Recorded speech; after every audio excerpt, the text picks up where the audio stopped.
Parents of Reddit, what's your best example of reversed psychology on your kids that actually worked? My wife used to tell the kids that I didn't want them to try new things because I didn't want to share it with them. Sometimes they'd like it and I'd make a big deal out of it about having to share with them. Sometimes they'd say, "This one is all yours, Dad. You win some, you lose some," but at least they would typically try things this way. No, you cannot take this after school science extracurricular activity. They have robots, lasers, explosions, and other dangerous stuff like that. Well, sign me up too.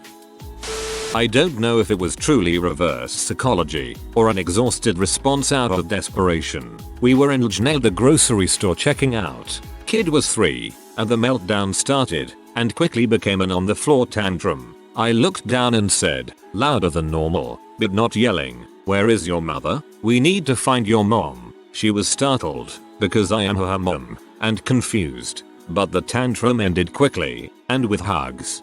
If you can't console them, confuse them. My mom would tell me she only lets me eat soup after candy and she'd only buy me candy that I didn't like. After a few times, I stopped trying and begged her to let me eat soup first. She gave me a smirk and told me go ahead. This doesn't sound as evil as it was, but trust me, I suffered. When I was in 5th grade, I won the DARE medal and got to speak at DARE graduation. When I showed my mom the medal, she laughed and said, "Oh, that's cute. We'll see how you feel about drugs in high school." That pee me off to no end. So I never did drugs, just to prove my mom wrong. Or mom was just really cool and letting you know. I have a 3.5-year-old. He picked up the word frick. Anytime he said it, I would calmly walk over, grab a fork, and bring it to him. After a few times, he thought he was just mispronouncing the word and dropped it altogether. Mum had sworn a bit around the house when while out at the supermarket, I said the F word really loudly, very quickly and intently. She asked if I had just said truck and said that was a bad word and not to ever say truck like that again. I thought that was the bad word, so used that when being naughty. When my niece was 5, she thought that word shoot, as in a shoot, was a bad word. She chastised her dad whenever he said it around her. He'd apologize. I remember when she said shoot around me and she thought she was in trouble. My child was reluctant when it came to putting away toys. However, he loves timed tasks and is very competitive. I'd instruct my child to put away all the red toys as fast as possible, then blue, then green, etc. Toys away. At my high school, private, boys only, in the 1960s, they made a big deal about how long your hair was, and would occasionally order a boy to go home and get a haircut. I thought it was stupid, until years later, a master confided to me at a reunion that the policy was deliberate. The school figured we'd spend so much energy rebelling about hair length that we would ignore other aspects of teenage rebellion. Not surprisingly, they were mostly right. Dang, that's smart. Whoa. My uncle used to say, "Quick, before I give you $1 we would all run like mad to do whatever it was." I've used this on my kids and the look of confusion on their faces is all worthwhile. The cycle continues. Wanted to name my boat. Anything I would think of was dismissed as stupid by my 13-year-old son. After deciding on a name, I confided to a male friend my son liked. Made my friend suggest the name as though it was his idea. My son thought the name was perfect. Done. Teenagers are frickin' stupid. Source: was a frickin' stupid teenager.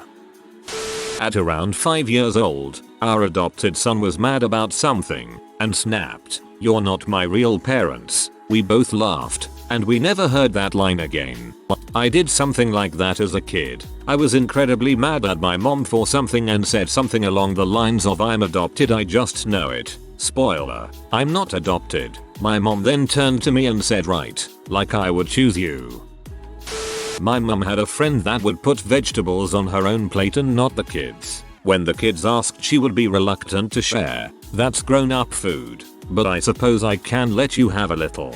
Her kids grew up loving vegetables. I sat at the dinner table for 3 hours staring at the yucky cauliflower I refused to eat.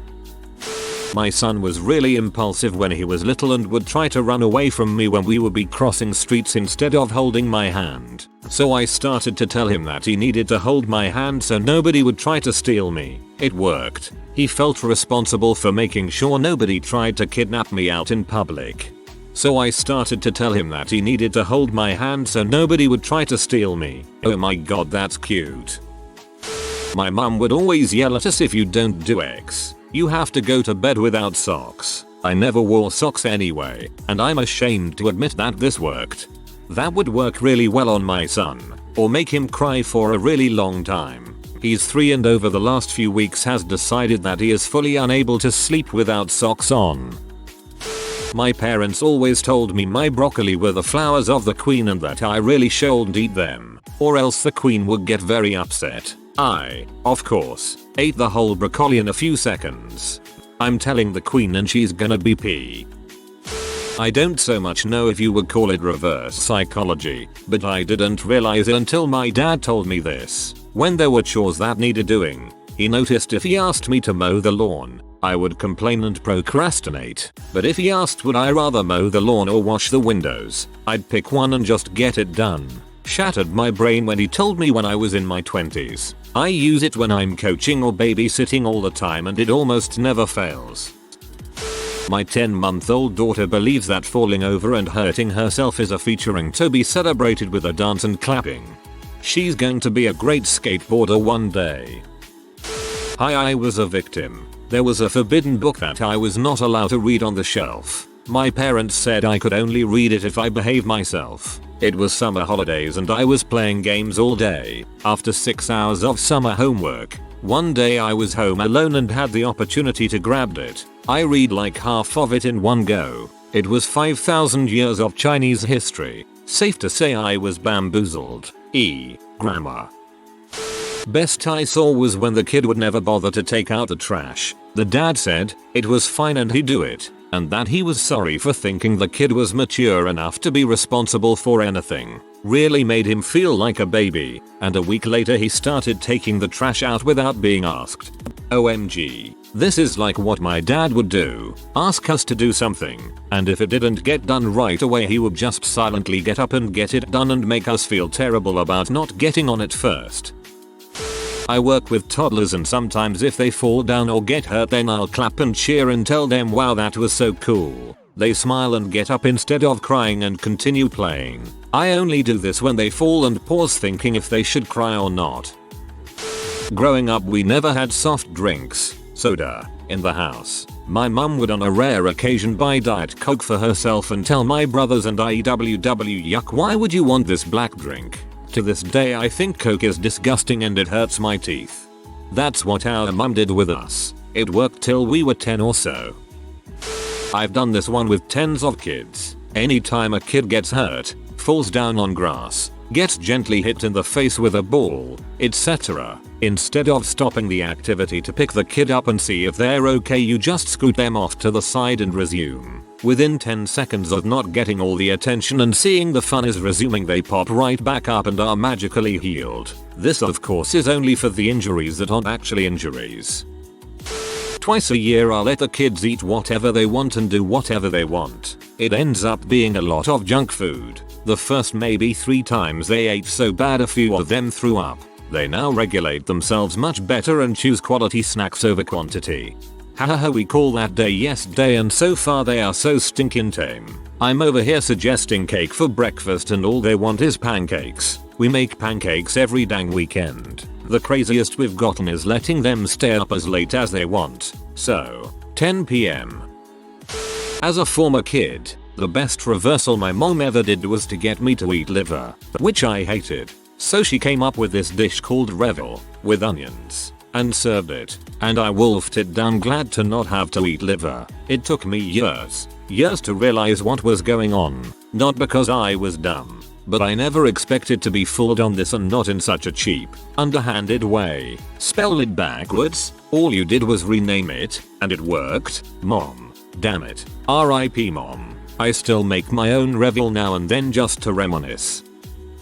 So I work at a day camp during the summer, and whenever a kid gets hurt or something, I always joke around and say alright, Kid's name. Am I gonna have to call an ambulance? Docs, go to cut the limb right there. Just cut it off. Works every time. Gets them laughing.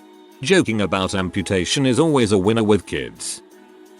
Potty training son. He just turned 3. He is proving harder and more stubborn than his sister was. When I put on his diaper, I say diapers are for little babies. Let's go put on you little baby diaper on. He says I am not a baby. Well, big boys go on the potty. He's on day 5 with no diapers during the day. That's almost how my mom potty trained my sister. My sister was turning 2 and my mom told her that she went to the store to buy diapers and the man at the store said that sis was getting old for diapers. Boom. She potty trained herself in a day. My dad used to say that when the ice cream truck was playing music it meant he had run out of ice cream. Wait, that's not reverse psychology. That's just freaking lying, Dad. My parents skipped the middleman and just straight up told us that was the music truck. Fortunately, we have an uncle with a conscience. My wife was feeding our son, a year old, and he would refuse to eat his baby cereal, but wanted to eat the yogurt I was eating. So I took the spoonful of baby cereal and made it look like I scooped it out of the yogurt container. He ate it up happily. This was an ex of mine. His mom told him and his sister that whenever they were out on public, that they had to make sure she wasn't kidnapped. So these 2 kids would follow their mom around and never lose sight of her, fearing that she would be abducted. Guess which kids never got lost? My brother is special needs and we tell him to keep an eye on this person so they don't get lost. I wish I could say it always works, but we've still managed to lose track of him a lot. He's finally doing a bit better. I used to tell my little toddlers that if they were fibbing, a black dot would appear on their tongue to their mother. So if I suspected a lie, I'd just say, stick out your tongue. If they kept tight-lipped, I knew I was right. They are teenagers now and laugh about how they fell for this for years.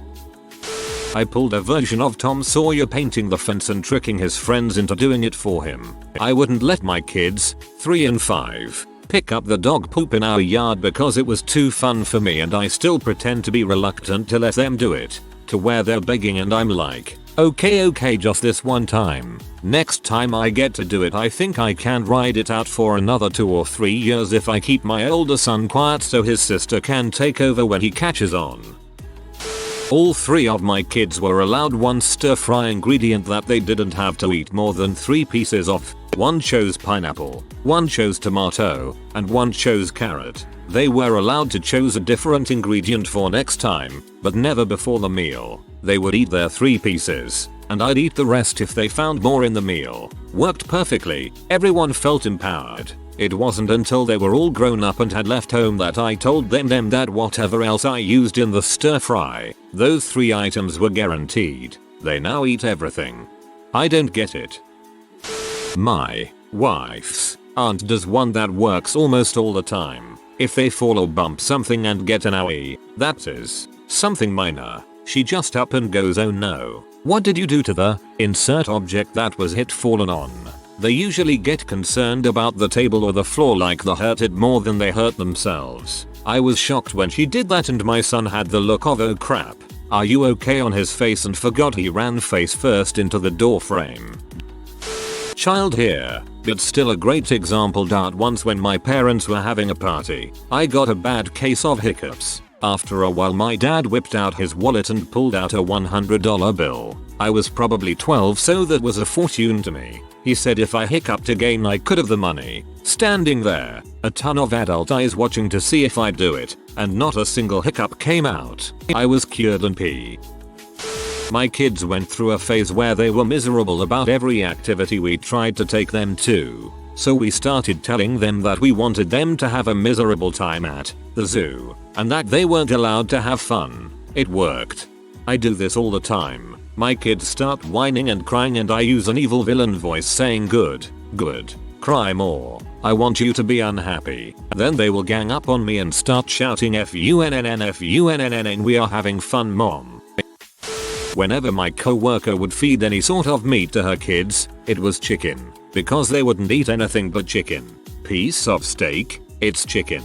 Pork, it's chicken, it's chicken. My 3-year-old daughter sometimes doesn't want to climb the stairs to our room and wants me to carry her, saying don't know how to climb. When she does it I say show me how you don't know, and she climbs few steps to show me how she can't. We repeat that until she's upstairs. How come you climbed it all if you don't know how, I ask afterwards. I guess I knew, she answers. I learned this thing called the OK trick while working in a call center. You ask someone a question and follow it up with OK. People tend to respond to a positive with a positive. So calls would go like this. Me. Well, we'll have to terminate this account, then have you reopen one to add your card back in. Okay. Customer. Okay. Found out that this works super well on children. Me. Hey bud. 5 more minutes and then it's time for bed. Okay, bud. Okay. This literally happened just last night. My 3-year-old daughter didn't want to get ready for bed. This is how it went down. Me. K. Time to go to bed. Daughter, I don't want to go to bed. Let's play a game instead. Me. No, it's too late. Daughter, please see. I'm not tired. Me. Alright, let's see who can get ready for bed the fastest. Daughter, thinks about it for a few seconds. No, that's not a game. Me. In a really excited voice. No, seriously. Let's see who can get ready the fastest. I bet I will beat you. Daughter gets a huge grin on her face. No you won't. Let's go. And she races me up the stairs and gets her pajamas on and brushes her teeth faster than ever. Hopefully this one will work again in the future. She is awkwardly competitive about a lot of things and like to treat most things as a race. We have to tell her all the time that everything is not a race. Probably not helping using this tactic above, but whatever. I won't lie, I would have pretended to sabotage her getting ready so she would try even harder to get it done as fast as possible. I use it a lot on my kids, but by far my favorite is telling them they aren't allowed to smile when they're grumpy. Hey, no smiling. I see that. Don't you dare do it. Stop smiling. Even make it a competition to see who can hold the grumpy face the longest. Gets them out of their mood within minutes every time. Actually comforting my daughter when she's acting a fool over not getting her way. I know a lot of people crap on this because whatever, but seriously, she still doesn't get what she wants and I don't rush to her. I stay with her when she tantrums and after a few seconds she runs to me for a hug. I grab her up and it gives us the chance to talk through why she isn't getting her way and how she can deal with it better than tantruming. I get hella compliments on how well behaved my kid and I'm 100% convinced it's because of little things like this. So many people told me I should let her tantrum it out in the other room. Nah man. Have a little compassion and talk to your kids like they're actually human. Crap works. Research has shown that is the best behavior management strategy. Acknowledging children's feelings and telling them it's okay to have them is so helpful to their social emotional development. Not a parent, but my little sister hates putting her toys in their box after playing. So yesterday, instead of telling her to do so, I went into her room, started putting the toys away, and told her I was winning because I was putting the toys in the box faster than she was. She ended up putting all of her toys in the box in about 3 minutes. She did call me a loser at the end, but I think it was worth it. When I was a toddler, I had cancer and had to spend a lot of time in a children's hospital. My floor was basically one big circle of windowed rooms on the outside with a big nurse's station in the middle so they could keep an eye on everything. Getting up and walking was very important to my recovery, so my parents would encourage me to take a lap with them around the nurse's station. I was usually tired, and also an uncooperative toddler, so I was less than enthusiastic about it. My parents would get me to walk with them about 3/4 of the way around the nurse's station, then ask if I wanted to turn around and go back to my room. Being a dumb kid, I always thankfully agreed. And that's how my parents used reverse psychology to get me to do 1.5 laps instead of just one. My daughter was struggling with some math homework in 2nd grade. I was trying to help her but she was just getting frustrated and giving up without even trying. So I took her worksheet and said, let me see if I can figure this out. I looked at it for a few seconds, started to make some marks on the paper, then erased them. Looked at the paper again and then acted like I was frustrated too. But then I decided to one-up her frustration by putting my head down, fake crying, fake tears, the whole 9 yards. It was a performance for the ages. My daughter, being incredibly empathic, immediately said, "It's okay daddy, you're not stupid. I'll show you how to do it." I lifted my head up, dried my tears and proceeded to let my daughter teach me how to do 2nd grade math. Turns out she knew more than she was letting on, but was either just tired or being lazy. Math is now one of her strongest subjects and she actually enjoys doing it. I wanted to get my kids to do chores for the appreciation of hard-earned money. The weekly allowance was $5, which didn't motivate anyone to try hard on their chores. I now give them $20 a week, but they have to pay $5 in rent, $5 for internet, and $5 for food. So now that they get to hold it and spend it, they bust about doing chores for their huge $20 allowance. Stupid kids. That is great because now they feel like they're contributing to the things they need to. It sounds like an even better way for them to appreciate earning money. Well done. Although it will be interesting to see how the conversation goes if they decide they're not getting their money's worth in services. If you are new to the channel, you can subscribe. I publish new videos every day. Until then, check another video.